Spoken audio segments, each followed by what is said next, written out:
Ladies and gentlemen, the moment has arrived. After 4 weeks of annual leave, we are back yet We were again. on Christmas break. We're on Christmas break. Yeah, Look, come on. Give us a break. we're eating some nice food. We're enjoying some fucking nice basketball games, some nice NFL. Yeah. We took a couple weeks off. I know you guys missed us, but now we're back. We're back. We got some hot topics. We just finished our Christmas Day games the other day. Some interesting results. Obviously, Lakers let us down, but there's always next year, so it's not a big deal. Yeah. Of course. There's always next year, right? There's always next year. But There's always next week. There's always next year. There's We We keep going. we got things to look forward to. Do we? Sometimes you take an L, but then you got to bounce back Okay. after it. Alright, So, alright. I agree. Alright. as the year rolls around, look, we're getting by on basketball. We're looking forward to the footy. Not too far away, a couple months away. That's when the real money is made. But for now, we're gonna be pumping it out to start the Yeah. new year. And I'm saying, what better way to start than discussing the now infamous Detroit Pistons. Infamous. Infamous. They're If you known look for up all it, time. if you look up infamous in the dictionary, you will get famous for the wrong reasons, and this is what this Pistons team is now known for: 28 straight losses to match an NBA As of right record. now, it's 28. Record.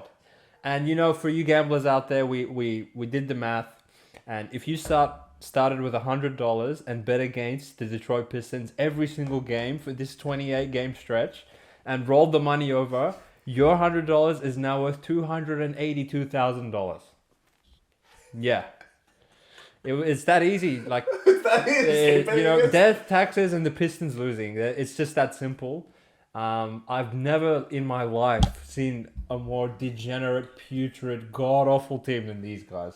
And I honestly I pride myself on knowing every team inside and out and providing analysis to you guys, but I actually don't even know what to say as to how shit they are. If I'm being honest, maybe you can shed some light on this, Chris. But Well, we watched it. Okay, so I watched the full game today. Well, today my time will be the Boston game, which they went to overtime, which they can't even do that in their last 27 Yep. matches. So they did something right today. So, look, they're shit. We understand they're bad. But there's a lot of shit teams in the NBA. One thing that, pushes them over the line is heart.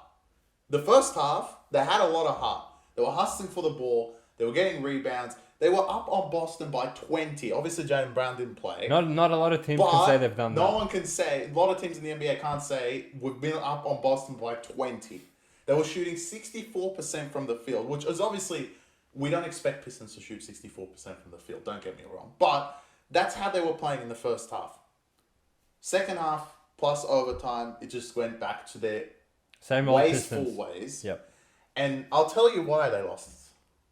They cannot defend the paint. The painted area is like a mine zone. It's like a for them. red fucking carpet. So Boston, as we all know, traditionally are a 3-point team. And if they don't make their threes, they lose, which we've seen for the last couple of years. And they didn't lose. At halftime, Joe Mazzulla, one of not my favourite coaches, but he does the job, said to them, drive the ball. Drove the ball, they did. Within, I think it was 5 6 minutes. minutes. Yeah, 6 minutes in the third quarter, it was already tied. Yeah. They And- did and not. then, You know how many threes they shot? How many? 2. Yeah. They did not shoot any threes Yeah. to start the quarter. They just kept driving, and it kept working because it's Yeah. Pistons. Yeah. And then, look, credit to Pistons. They could have drawn and And not failed to covered cover the line, 17 and a half. not covered Yeah. the line because Yeah. it was very easy. There was plenty of time. Yeah. But they, being up 21, Yeah. they have some decent respect for themselves to not mess it up. Look- Went to overtime, and then overtime. I've never seen an overtime, actually, have this low odds going into overtime. You know what Boston were in overtime? $1.12. $1.20. Yeah. Wow. Jesus Christ. That's how bad Pistons were. Yeah, literally. So, Yeah, there was a point in the first half, they're up 15 points. They're still +8. And I'm like, Jesus Christ. Are they that bad? Yeah, they are that bad. well, they lose by 8 or 6. It doesn't really matter. Well, They're garbage. They're But garbage, but look, I feel like they are slowly starting to turn a corner, and they're pretty good. No. no, Look, it's not look, that they're turning. They they've have to win again. one, they have to win one. Two, I actually kind of feel bad for them because if you were put yourself in their mindset, can you imagine think in the last 2 months of your life, imagine every second day you play a game of basketball and you just lose every single fucking time, right? It has to get to a point in these last couple weeks they're either like tied or have the lead in the fourth quarter, and then they just capitulate. It's like you set your fucking alarm to it. It's like they Rockets just last quit. year. Rockets last year were doing the They same had thing. last year's Rockets, but like, even obviously worse. Rockets didn't have a streak of fucking 30 games in a row where they lost, right? But now it's like, I think once they got to 20, now everyone's like, let's not be the team. You know we lose what? to them. I never heard like even anyone in the media be like, oh, the Pistons have lost 10 straight. Oh, the Pistons have lost 15 straight. They've lost 20 straight. As soon as it started getting to like 22, 23, I feel like the whole NBA world was just woke up one day and they're like, holy shit, like these guys are pitiful. Yeah, I know. And then they went to Philly and lost by 50. The next night they went to Milwaukee and lost by 50, and then they were like, oh, okay, these guys are like actually atrocious. Yeah, I know, yeah. So, I don't know, Mac. Maybe we can start taking bets on when they will win their next game. Well, like I was saying, no one wants to be the team to lose to them. Yeah, literally, yeah. So it's everyone's going to try. I feel like if the losing streak wasn't on the line, Celtics wouldn't have come out of halftime like with that sense of urgency, like, oh, we don't want to be the guys that fucking is known to give these chumps a win. Exactly. So the way they're going to lose is like the team's going to, like, I think they play Raptors next. The Raptors are going to lead, and then, you know, Pistons start making threes, and all of a sudden they come back. Like, they're actually, that's the only way they're going to win. Like, genuinely better off not leading by 4 or 5 Because if they in the lead, fourth they're quarter. just going to be like, all right. They're better off, like, having the other team be like, we're up 7, it's Pistons. Who gives a shit? And then they start. And then next thing you know, Bogey hits 4 threes, and they have a lead, and they just, like, pull a magnet win out at the end of the game. Well, they couldn't end the 2023 season with a win. If they beat Raptors. Yeah. But more likely than not, they're going to break the record for the most losses consecutive in all major sports in the US, which is mad when you have baseball, NHL, NFL, like, NBA. Yeah, Jesus NBA, Christ. like, I think baseball's regular season's longer than 150 something. Yeah, so like it's more likely in that sense. They've literally lost a quarter of the season in a row. Yeah, that's like so bad. I know. Jesus Christ. I mean, Boston, like, if Boston were the ones to lose them, it would be hilarious, but it wasn't. They got away with it. The dumber thing is, if they started 0 for 27, that would make more sense than starting 2-1 and then losing 27.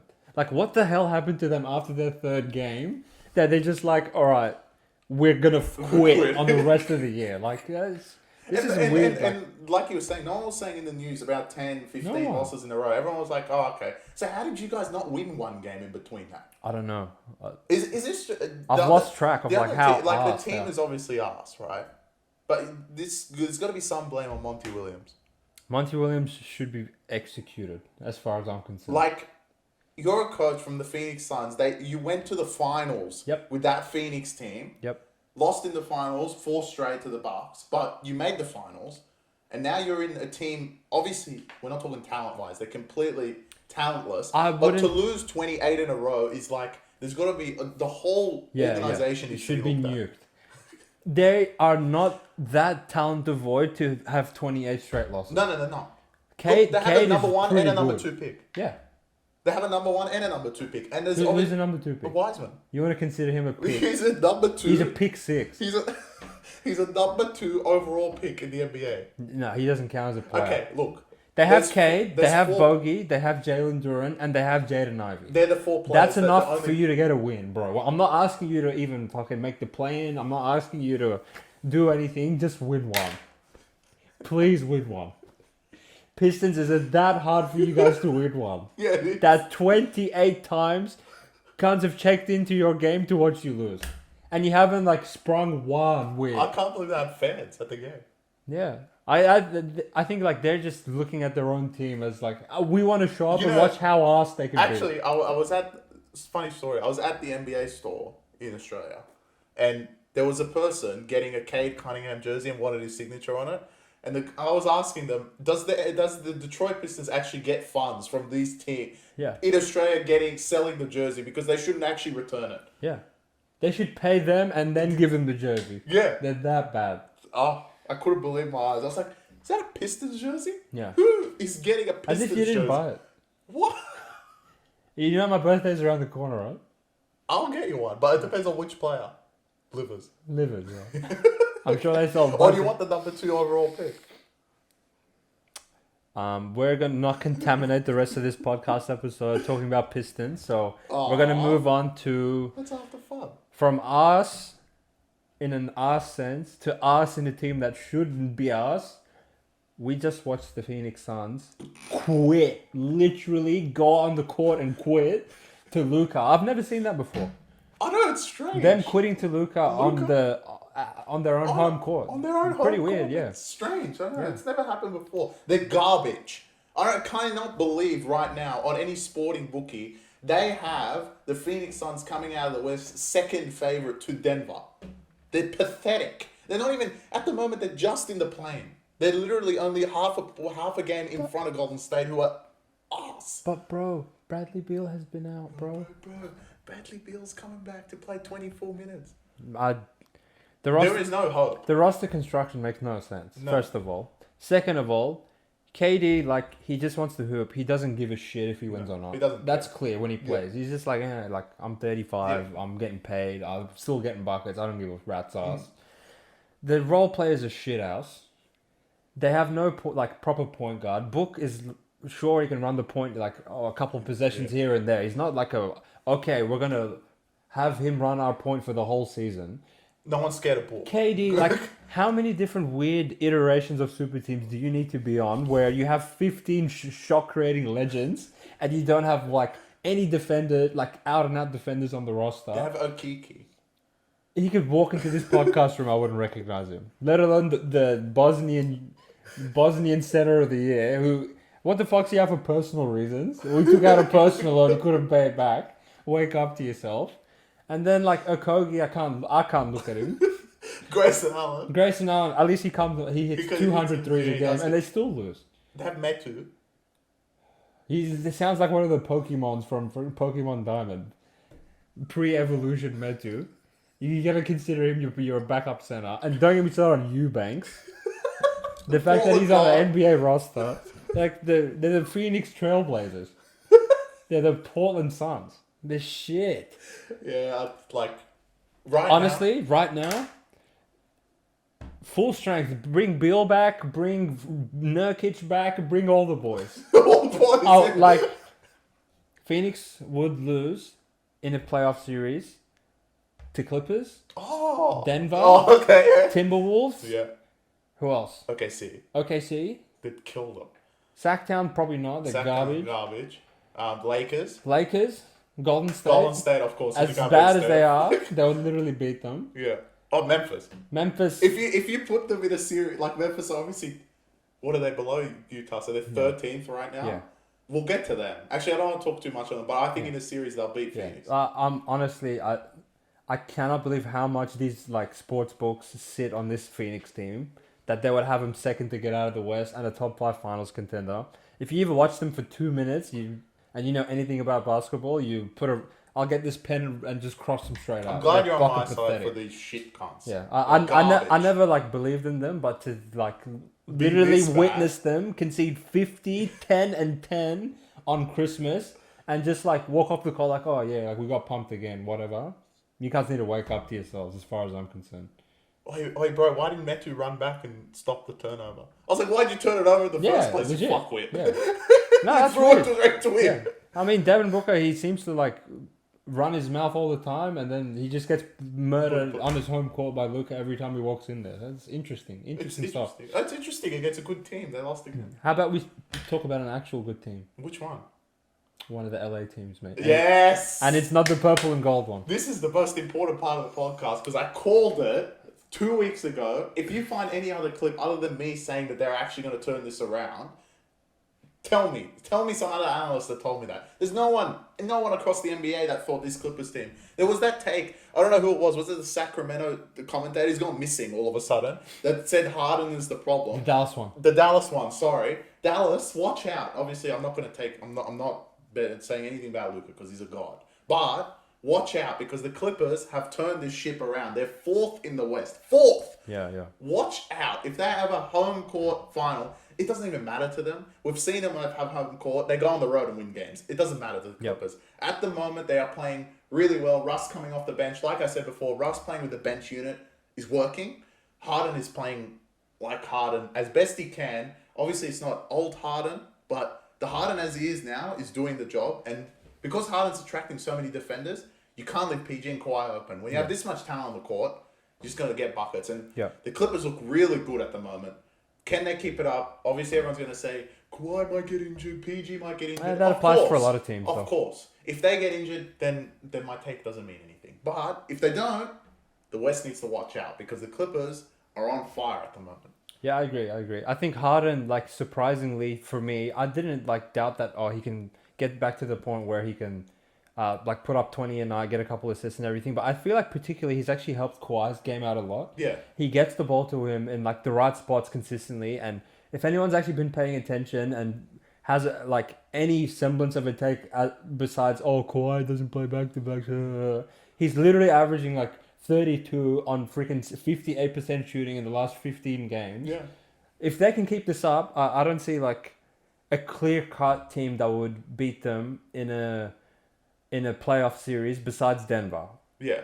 I think I think like when I look at the Clippers ceiling is the conference, it's losing the conference finals to Nuggets. Yeah. Do you think that's fair? I think that's fair. Yeah. I mean, they're the contenders, I would say, in the Western Conference. They're the ones that will go to Denver and be like, all right, let's fucking do this. Unfortunately for Clippers, they match up quite poorly with Denver. They're quite very poorly because they don't. But as opposed to like how they match up to the rest of the conference, I'm feel pretty against favorable. everyone else. Maybe Timberwolves. I just don't trust the Timberwolves when it comes down to it. They are literal wolves. They are wolves. And look, like you're talking about all players. They've played so many playoff games, finals across. You know, Kawhi's won 2 finals MVP. Obviously. There's a lot of players in that team that have played playoff games as well for T-Wolves, but it's a new team. Maybe it's a bit of a weird scenario. Maybe 1 year early. They're obviously playing great.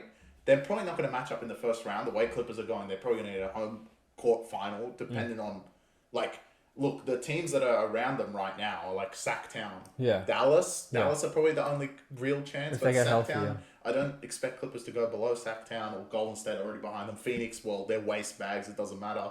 Lakers, they own them anyway, so it doesn't matter. If they do get a home court final, it's fantastic, but T-Wolves probably second round, or if they do finish 4th, then of course we're going to have the Denver Clippers catch up. In the second round, which was not ideal. Obviously, look, the thing is with Denver is that no one matches up well with them across the West, and Yokes, like, even T-Wolves struggle against them. So, if you can't have two elite centers guard him, then you might as well not have any. If AD and Gobert can't guard him, then you just have to get to a point where you accept that he's going to give you 35, 12, 10, whatever. And that's what the Clippers are going to have to do. Yeah. Because, I mean, they don't have the size anyway. It's just like... What about when Plumlee gets back? No. It's just when they get like randomly fouled out. But look, the way they're going, the veterans, you could say, on that team, Tyler with them as well, they do have a good thing going, and like I said before, they're the only contenders I would say in the West that have a chance against Denver.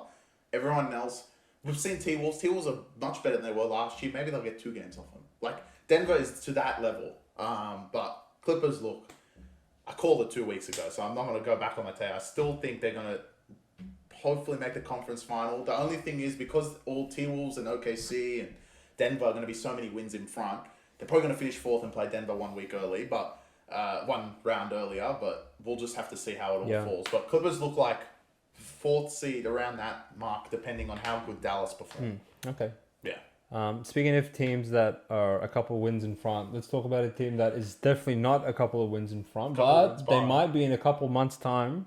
In contention. I've got his jersey on. He's back. Look, after his performance in his first game back, I would have gone and bought his jersey as well. This man, it sucks that he had to miss a quarter of the season because we genuinely missed watching his performances every game. Yeah. But I can't even put into words in terms of a morale boost and like literally having his teammates elevate their play because his presence of him in the building and on the court. I've never seen a team turn around like this with the return of a player within 1 game where they're literally down 25 in New Orleans on a back-to-back. And all season they've quit in all of those spots. And, mate, it's John Morant's showtime. And what do we get? A buzzer beater to end the game. Yeah. Mate, round of applause. I don't know how they won the second one like a couple days ago. Literally, I have no idea how they won that game. Yeah. In overtime against Pelicans as well. They're 10-20 now. So Gotta They be. were a little bit off the ball. They needed to be 10 and 15 was what I took previously to get them back into it. But there is a but and there's a catch. The catch is because the West is so competitive, you have teams like Utah who are on 13 wins. Utah. They're garbage. Yep. So because Utah's on 13, Lakers are on 17. Phoenix, the rubbish team, is on 15. Yep. Golden State's on 15. Yep. Sacktown's on 17. They're not that far behind. It's not like there's a big spread from the front to the end.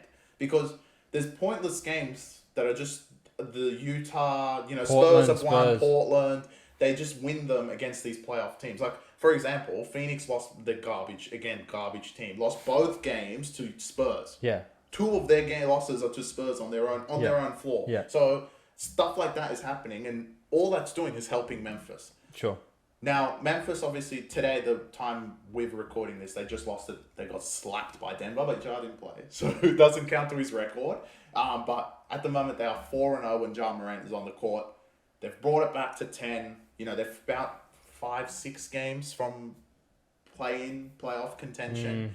Like I said before, if they do come back fully healthy, they're a very well-constructed team. The biggest loss is Steven Adams. Obviously, they needed that. If he was coming back as well, then I would be like, oh my God, they're going to make it. But I wouldn't knock them out of a shot yet because the belief they have, like you said, it's when he's crazy. back is crazy. I know. I can't believe it. Smart came back now. Brandon Clark comes back around the All-Star break. I think Kennard will play. D-Rose will come back. D-Rose will come back. So they have a lot more depth. And Yeah. look, Ja Morant just tracks a lot of defenders. Bane, throughout the year, has been running the offense on his own. Now he doesn't have that liability. Imagine to how much. shoot the Imagine ball. how much easier life on offense is now for Jaren and Bane. Yeah, exactly. Where they can And just we give know- Ja the ball. And get We the know fuck how out of it. talented they are. Yeah. That they just. Jaren has been great in the paint. He's holding down the fort when Ja wasn't there, and Bane's been running the point. But Bane's a shooter, and Bane being open, we saw in his rookie year, we saw the year after. Yeah. He's a fantastic. He's an he's excellent shooter. He's absolute money, mate. So there's him just not having the liability of running the point, running the ball up. It must feel great for him. And I guess the whole team feels great. And look, actually, on top of that, Bane not running the point, Smart will also take some of the possessions as ball well. handling duties off. Yeah. So Bane is kind of I feel like okay. I feel like people miss the fact that Smart also hasn't been there. Yeah. So literally everything has fallen on Jaren and Bane, where the best they can do is get you to 10 and 20, right? Exactly. You're not expecting them to be fucking 500. No, I agree. They have been injury riddled. Yeah. To just lose Ja, I believe they could be 500, but to lose Kennard, Ja, D Rose, Adams, that's hard to overcome. But now that they're slowly getting pieces back, and not only did Ja come back, but the fact that he's come back and they've won 4 straight when he's there, just gives them more and more confidence that we can do this. But imagine if Ja came back and they went 1 and 3, then they'd be like, oh fuck, even this can't save us, right? Let's just quit. Yeah. But which is alternate because last year we saw a lot of. We were saying at the start in our first couple podcasts on the NBA is that they were better without him sometimes. They were great. What did they go 21 and 4 without him? They were great without. They won playoff games by 50 twice without him. Yeah. They've played a lot without him, but they've lost a lot of pieces on the road, obviously to other teams and injuries and all that. But it seems like slowly they're getting healthy. They probably won't get straight directly into the playoffs. They're going to have to play a playing game because they're just a bit too far behind. But if they do manage to somehow get a home playing game, it's one place I wouldn't want to go is to Memphis to play them because they're always good at home. Yeah, for sure. Going back to Memphis, if they have to play a road playoff game, it might be a bit harder. It depends who they play. I think there's a few teams around that playoff contention that I think they can beat straight up. Kings and Phoenix, probably the 2 I can think of. Maybe Golden State, but Steph's a bit. It's a bit of a hard one. But they've got Golden State have been rubbish. But they have Steph, so they're it's like a caveat on everything, in my opinion. It's like playing Luka, right? You're not scared of Dallas as a team, but it's just I've got to play this guy. Yeah, exactly. So it's just kind of like that. But I think those 2 that are there. I think Rockets are in the. Are they? They're 8th. I mean, I don't think they'll finish there, but if Rockets are there, Memphis will sweep and kill them as well. Yeah, I agree. Actually, there's another team in them that beat them twice already, Pelicans. So, there's a few that they can beat. I don't expect them to do anything much. First round probably exit, depending on who they play and how it goes. But for them just to make the playoffs this year is huge because Ja missed 25 games. Yeah, agreed. Which is still lower than the Pistons' streak of losing. So, like, at least he's back. It's good to see him back. The NBA has loved to see him back. I think thank God. he's absolute showtime. Like I said in the reels, I don't know if you guys have seen. They needed to put them on Christmas, knowing he would come back because you know he's just that showtime player. Must see TV. Yeah. Must see TV, especially against Golden State. I agree. But it's good to see. Yeah, we'll keep an eye on Memphis and we'll just track them. If hopefully they slowly start to climb up that ladder, get themselves a playing spot. I would much rather watch them in a playoff series than some makes the West much even harder than what it was before. Because now you've gone from 4 garbage teams to even Utah winning a couple games here and there. Yeah. So now you're literally just down to Portland and Spurs. Yeah, that's it. Right? Yeah, they're just Spurs. straight up horrific team. Everyone else, you go to their home ground, you're kind of we're gonna have to try. Yeah, yeah, we're gonna have to try. There's not as many freebies as playing Wizards or Pistons. Or Hawks. Well, if you want to cover a game, there's no one else you want to play but them. Or Bulls. Bulls are good now. We're gonna save the Hawks and Bulls chatter for next week, guys. All right. Look, appreciate the love. If you guys stayed around, Happy New Year to you all, and we'll be back before you know it. Peace.